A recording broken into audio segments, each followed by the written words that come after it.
여러분 안에 주무셨습니까? 2014년 1월 15일 수요일 말씀으로 드린 오늘의 번제 함께 합니다.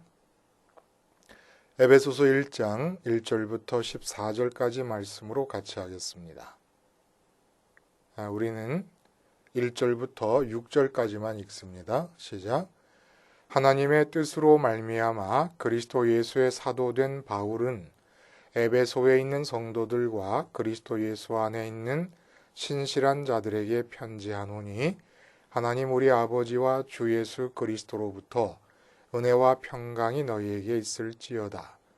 찬송하리로다. 하나님 곧 우리 주 예수 그리스도의 아버지께서 그리스도 안에서 하늘에 속한 모든 신령한 복을 우리에게 주시되 곧 창세전에 그리스도 안에서 우리를 택하사 우리로 사랑 안에서 그 앞에 거룩하고 흠이 없게 하시려고 그 기쁘신 뜻대로 우리를 예정하사 예수 그리스도로 말미암아 자기의 아들들이 되게 하셨으니 이는 그가 사랑하시는 자 안에서 우리에게 거저 주시는 바 그의 은혜의 영광을 찬송하게 하려는 것이라. 나머지 7절부터 14절 한번 읽어보시기를 바랍니다. 에베소서를 오늘 시작하는 거예요. 주후 61년에서 62년경 약 2년 동안 사도 바울이 로마 감옥에 갇혀 있게 됩니다. 두 번 갇히게 되는데 첫 번째 감옥에 갇혔을 때에 골로새서나 빌레몬서와 같이 쓴 책이 바로 이 에베소서입니다. 쓴 편지가. 에베소는 여러분 어디 있는지 아십니까? 그 터키가 있잖아요. 터키의 서쪽 끝으로 옮겨 봅니다. 그 서쪽 끝에 에게해가 있고 에게해 건너에 그리스 반도가 있잖아요. 뭐 마케도니아다 하는 그런 이름이 나오는 그리스 반도가 있는데 그 에게해 해안에 있어요. 그러니까 터키의 서쪽 끝에 있는 것이죠. 그래서 이 에베소가 해상교통 또 육상교통의 중심지였고 로마 제국으로서는 아주 상업적 군사적 요충지였습니다. 그래서 고린도만큼이나 무역과 상업이 발달하고 문화가 흘러들어와서 문화 융합 현상이 나타나고 또 지금도 세계 7대 불가사의 중에 하나로 꼽는 아데미 신전이 있는데 그 당시 세계에서 가장 큰 신전이 그 에베소에 있었습니다. 이런 에베소에서 이 3차 전도 여행 때 한 2년 3개월 이상을 머물면서 교회를 세우고 돌보고 했던 그런 교회지요. 거기에 지금 편지를 보내는 것입니다. 그래서 오늘 그 첫 번째 부분에서 우리가 함께 나눌 말씀의 제목을 복의 뿌리를 찾아 복 많이 받기라고 한번 정해봤습니다. 복의 뿌리를 찾아 복 많이 받기. 에베소서를 흔히 교회론이 담겨 있는 편지라고 얘기하는데 복의 뿌리를 찾아서 복 많이 받는 사람들이 교인들이고 그들이 모인 게 교회입니다. 여러분 2014년에 새해 복 많이 받으시기 바랍니다.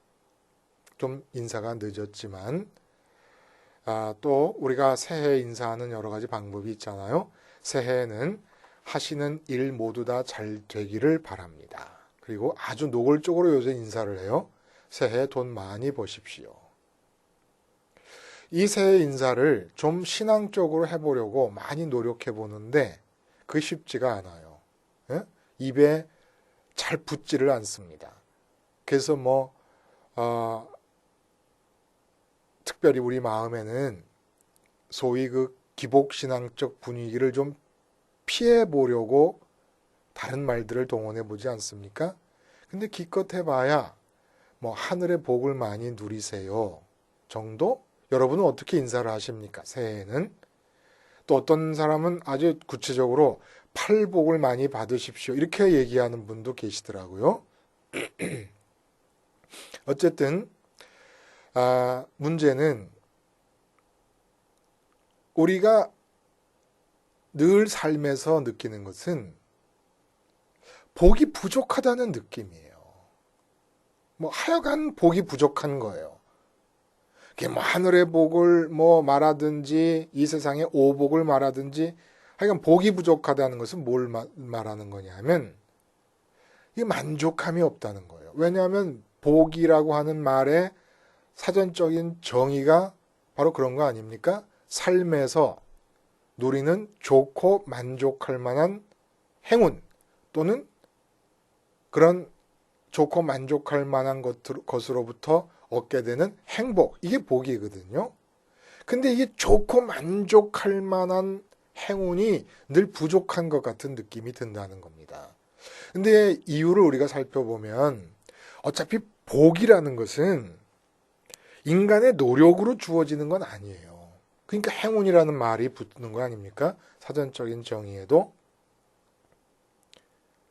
근데 왜 우리가 복이 항상 부족하다는 느낌을 받게 될까? 가장 큰 이유가 참 복이 무엇이라는 것을 모르기 때문이 아닌가 하는 생각이 들어요. 참 복이. 이게 분명히 세상에서 말하는 오복이 기독교가 약속해주는 복은 아닙니다. 그런 면에서 기복신앙이 잘못됐다는 거예요. 세상에서 말하는 오복을 거의 같은 수준으로 추구해 들어가고 있으니까 거기에다가 뭐 구원을 받았다라든지 하나님을 알게 됐다라든지 하는 것을 보태지만 다 이게 주변으로 밀려가고 있죠. 기복신앙의 핵심은 세상의 오복을 하나님 때문에 일반 사람들보다 더 많이 받을 수 있다는 약속이 핵심 아닙니까? 이게 잘못된 거라는 거예요. 그러니까 오늘은 우리가 연초인데 진짜 복을 그 뿌리를 한번 캐보는 거예요. 진짜 복이라는 말이 생겨나게 된 그 뿌리의 현장에 가가지고 뿌리를 우리가 파악함으로써 진짜 복을 많이 받으면서 살았으면 좋겠고 많이 누리면서 살았으면 좋겠다 이겁니다. 진짜 복. 예? 진짜 복을 기원해도 되지 않겠습니까? 가짜 복을 기원하고 하나님보다 복을 더 좋아하는 게 기복신앙의 문제지 기복 자체가 잘못된 건 아니잖아요. 다 복인데 뭐. 복음이 약속해 주는 게 복이 아니면 뭐겠습니까? 기복신앙과 분명한 선을 그을 수 있어야 된다는 거죠. 복 자체를 부인할 것이 아니라 자, 오늘 본문 3절에 보면 이렇게 얘기합니다. 찬송하리로다 하나님 곧 우리 주 예수 그리스도의 아버지께서 그리스도 안에서 하늘에 속한 모든 신령한 복을 우리에게 주셨다. 신령한 복이라는 말을 합니다. 하늘에 속한 모든 신령한 복. 신령한 복이라는 말은 사실은 복이 본래 신령한 겁니다. 복 중에 신령한 복이 따로 있고 신령하지 않은 복이 따로 있는 게 아니라 복하면 원래 신령한 거예요. 근데 왜 신령한 복이라고 말을 하느냐 하면 이 지상에서 육체적인 복을 사람들이 좋아하며 추구하고 살고 있으니까 그 육체적인 복과 구분하기 위해서 동원된 겁니다. 신령한 복. 하늘에 속한 신령한 복이다. 예를 들어 하늘에 올라갔습니다. 천국에 올라갔을 경우를 생각해 보면 천국에는 들어가는 문에서부터 천국을 구성하고 있는 그 어느 것 하나. 만일에 천국에 이 지상에서처럼 먼지가 있다 그러면 천국에서는 먼지도 복이에요. 그러니까 천국에는 그 세계 자체가 신령하기 때문에 신령하다는 단어가 없을 겁니다. 그리고 복이라는 단어도 없을 거예요. 그러니까 신령한 복이라고 말하는 것은 이 땅에서 육체를 입고 살고 있는 사람들이 하늘에 속한 무엇인가를 갖게 되니까 신령한 복이라고 얘기하는 거예요. 이거 복이다 그러면 그 자체가 속성이 신령한 겁니다. 이 세상에 속해 있는 건 복이라는 게 있을 수가 없다는 거예요, 원래가.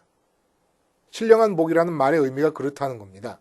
복은 원래 신령하다. 근데 신령한 복이라고 말한 이유는 우리가 육체를 입고 살면서 이 땅에서 복을 찾기 때문인데, 복 자체가 원래 신령한 것이기 때문에, 하늘에 속한 것이기 때문에 이 땅에서는 복이 없다 이겁니다.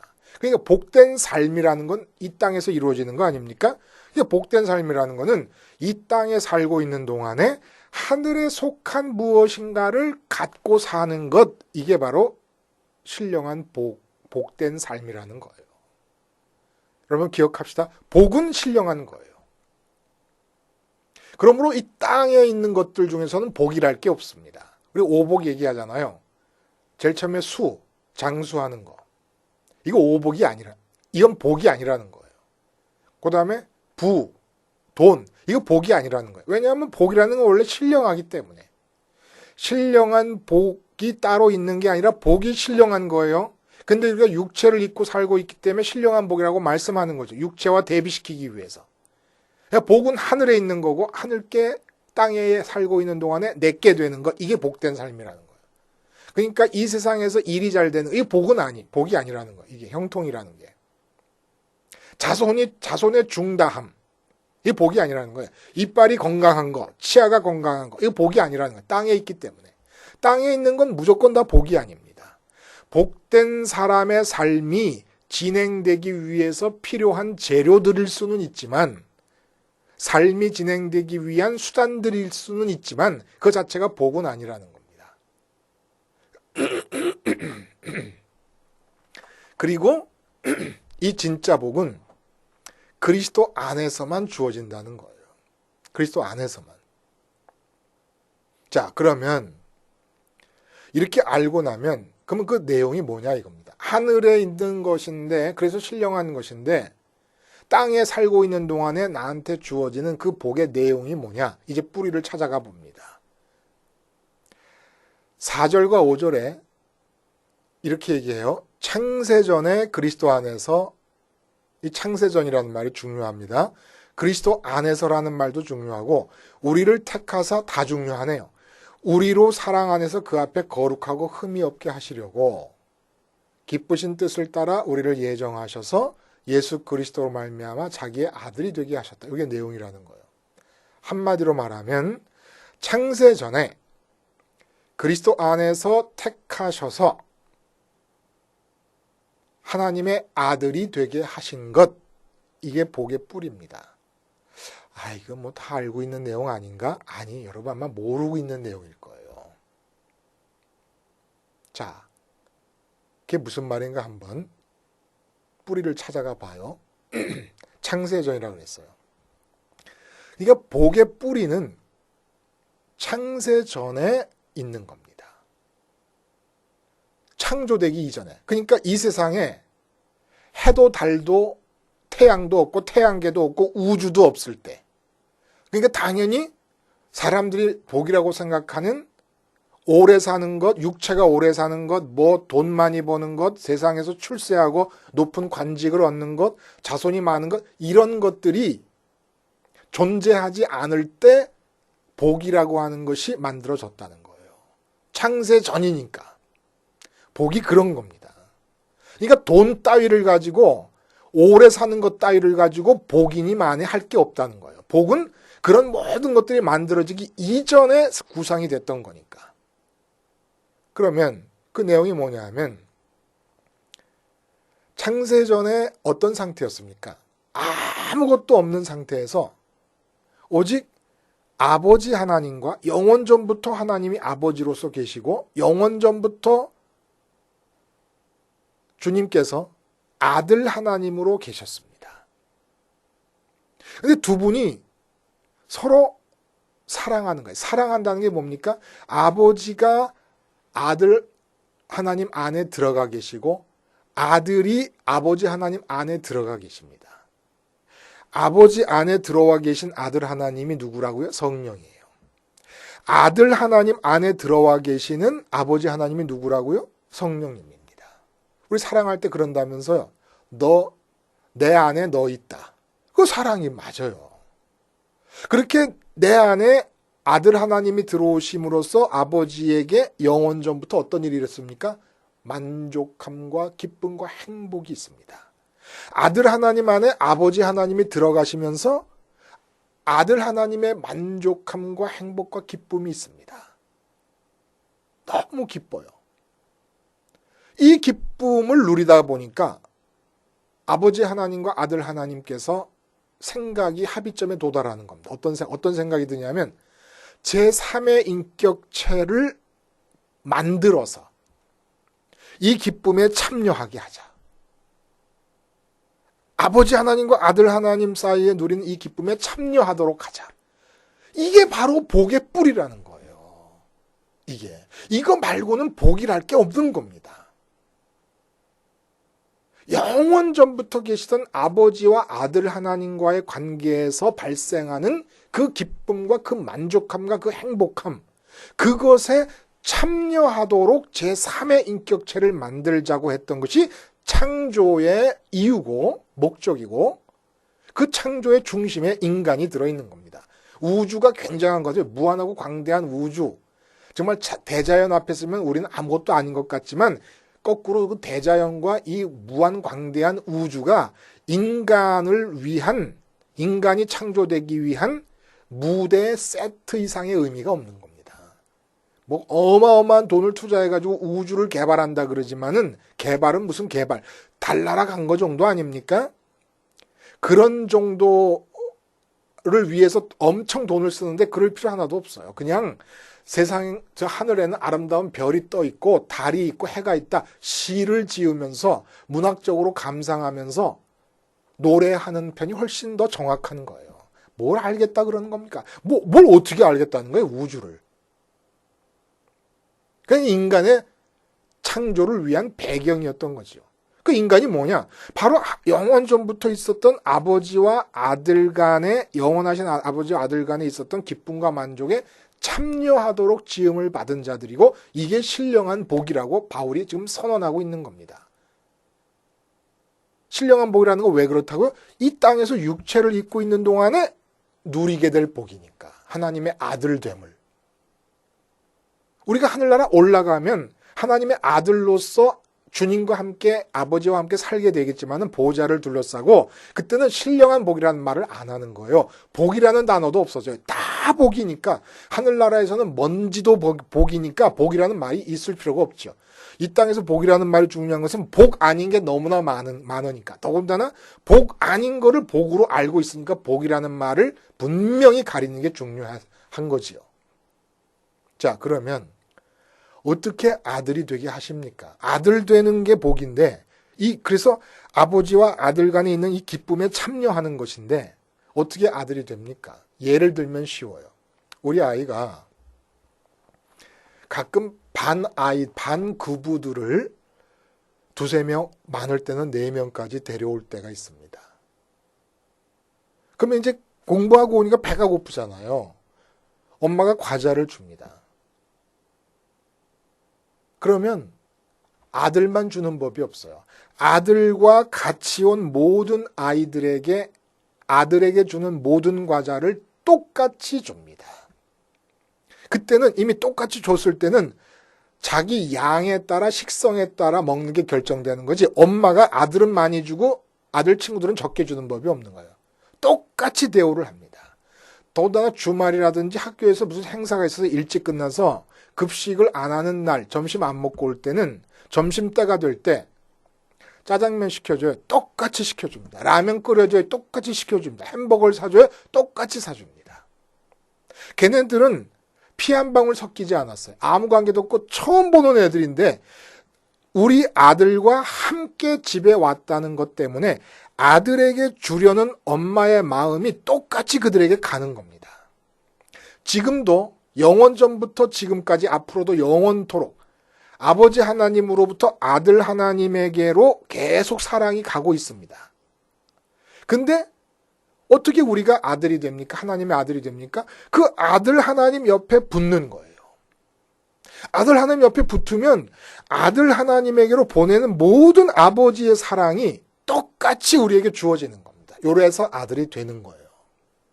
그래서 이 기쁨에 참여하라는 겁니다. 아들이 돼가지고. 근데 문제가 있어요. 이 세상에 살다 보니까 더러워져 버렸어요. 왜 더러워졌느냐? 복 아닌 것들을 복으로 알고 마음에 담는 바람에 하나님만이 마음에 들어와야 되는데 다른 것들, 돈이다, 뭐 건강이다, 출세다, 자식이다, 뭐 가정이다, 이런 것들을 마음에 담는 바람에 마음이 더러워져 버렸어요. 그래서 마음이 더러워진 것을 이 상태로 유지해 갖고는 하나님의 아들, 거룩한 하나님의 사랑을 받을 수가 없습니다. 이 관계에 참여할 수가 없는 거예요. 그래서 어떻게 하면 깨끗하고 거룩하게 하면서 동시에 아들이 되게 아들이신 예수님과 연합하도록 할 수 있겠느냐 해서 일어난 사건이 십자가 사건입니다.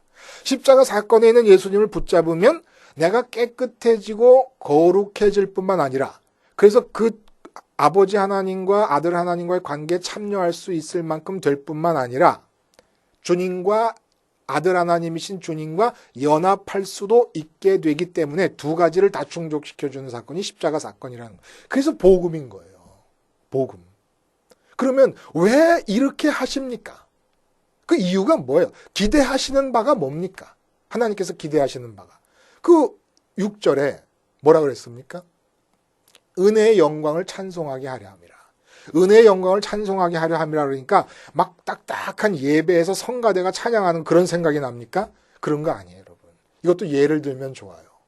은혜의 영광을 찬송하게 되는 게 무엇이냐? 복을 받은 사람의 특징이거든요. 은혜의 영광을 찬송하는 거예요. 근데 예를 들면 이런 거죠. 소풍을 가요, 아들이. 엄마가 도시락을 싸줬어. 김밥을 안 먹어요, 애가. 그러니까 도시락을 싸주는데 뭐 고기 반찬 여러 개를 싸주는 중에 닭 강정을 만들어서 싸줬습니다. 근데 같이 밥 먹는 친구 중에 소풍 가서 컵라면 2개를 갖고 온 애가 있는 거예요. 어머니가 직장을 다니시는데 일찍 직장을 나가니까 도시락을 못 싸주셔가지고 애가 이 보온병에다가 뜨거운 물을 갖고 오고 컵라면을 2개를 갖고 온 거예요. 근데 우리 아들이 열어놓은 반찬 그릇에서 닭강정을 먹어보더니 완전히 돌아버리더래요. 맛있어가지고. 그 얘기를 하는 거예요. 넌 못 먹었겠네? 근데 자기는 못 먹어도 너무 맛있게 먹으니까 좋은 거예요. 그래서 맛있지 그러고 있었다는 거예요. 그러니까 엄마도 그 얘기를 들으면서 웃으면서 그게 그렇게 맛있었을까? 다 좋아하는 거예요. 바로 이겁니다. 자, 주님과 연합해서 아버지가 아들에게 주시는 사랑을 받으면서 아버지를 바라봤어요. 그러니까 주님 안에 아버지가 가득한 것처럼 내 안에도 아버지가 가득한 거예요. 닭강정 먹을 때의 그 기쁨 나타나는 거예요. 이야, 아버지가 이렇게 좋아? 아니, 하나님 아버지가 이렇게 좋은 분이었어? 미쳐버리겠는데. 그러니까 예수님이 옆에 계시다 뭐라 그러냐면 그렇지 봐봐, 내가 뭐라 그랬어. 나와 연합해서 아들 된 위치에 서게 되면은 이렇게 좋은 거라 그랬잖아. 내가 뭐라 그랬어? 주님 정말 좋네요. 정말 좋네요. 이게 바로 은혜의 영광을 노래하는 겁니다. 은혜의 영광이라는 게 뭐예요? 은혜가 뭐예요? 하나님 아버지의 사랑을 받게 되는 거예요. 아버지 사랑에서 제일 먼저 주어지는 게 아버지 자신입니다. 아버지 자신이 주어지는 거예요. 아버지 자신이 주어지는 게 은혜인데 그게 영광스럽다는 게 뭡니까? 1등 했다는 거예요.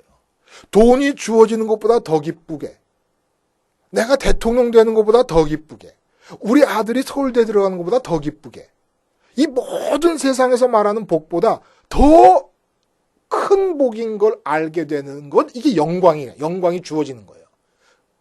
은혜는 하나님께서 아들 되신 예수님께 허락하시는 당신 자신이 나에게도 아들로 여겨주셔서 하나님이 당신 자신을 주시는 것이 은혜고, 그 은혜가 주어졌을 때 이야, 돈이 최고인 줄 알았더니 돈 이거 아무것도 아닌 거야. 배설물 같은 거예요. 응? 대통령 되는 거 대단한 줄 알았더니 나도 이제는 대통령 앞에서 나와 같이 되기를 원한다는, 아그리빠 왕 앞에서 나와 같이 되기를 원한다는 사도 바울의 말을 할 수 있을 것 같아요. 그렇게 하나님 마음에 품고 좋아하는 나를 보면서 주님께서 맞아, 그렇지, 너도 좋지, 내가 영원 전부터 누리던 기쁨이 바로 그거였어, 이 사람아. 바로 그거였다니까. 그러니까 너도 이제는 그런 기쁨을 갖고 영원히 사는 거야. 이 말씀을 하시는 거예요, 지금. 이게 은혜의 영광을 찬송하는 겁니다. 이런 사람들이 누구냐면 아버지 하나님 가슴에 품고 아들의 위치에 서가지고 주님과 연합해가지고 아들의 위치에 서서 아버지 하나님 가슴에 품고 이 세상에 돈 많은 사람한테 가가지고 나처럼 되세요라고 영광의 은혜를 찬송하는 자들이 교인입니다. 그들이 교인인 거예요. 대통령 앞에 가가지고 대통령 됐다고 은근히 긍지를 갖고 있는 사람한테 가서 제발 나처럼 되세요. 대통령이 문제가 아닙니다. 라고 말하는 사람들이 그들이 교인이라는 거예요. 그리고 그들이 모인 자들이 교회라는 이야기를 에베소서에서 해나가는 겁니다. 복 많이 받으세요. 복의 뿌리가 어디 있습니까? 창세전에 있습니다. 그 두 분이서 누리시던 기쁨과 만족에 참여시키겠다고 하시는 은혜스러운 생각으로부터 우리의 복이 출발하는 것이고 그 은혜가 실현되어서 은혜로운 계획이 실현되었을 때 하나님 아버지가 아들 되신 예수님 안에 가득한 것처럼 내 안에도 가득할 때 야, 하나님이 이렇게 좋은 분이셨구나 하면은 주님께서 장단을 맞추시는 거야. 그럼 그렇지. 그럼 그렇지. 그래서 아버지 하나님과 예수님이 함께 기뻐하시는 거예요. 우리가 하나님 때문에 기뻐하는 모습을 마치 닭강정을 놓다는 친구 아이의 이야기를 들으면서 엄마가 그렇게 맛있었을까 하고 좋아하는 것처럼 그렇게 좋으니 하나님의 기쁨 아니겠습니까? 나도 복을 누리고 하나님과 주님도 하늘에서 너무너무 기뻐하시는 그런 복된 삶을 2014년에는 그냥 꽉꽉 채워서 사실 수 있기를 바랍니다. 기도하시겠습니다. 하나님, 가짜 복에 현혹되지 말게 하시고 진짜 복의 뿌리를 찾아 그 뿌리를 쥐므로써 이 세상에 사는 동안에 신령한 복으로 꽉꽉 채워진 삶을 살게 해 주시옵소서. 예수님의 이름으로 기도하옵나이다. 아멘.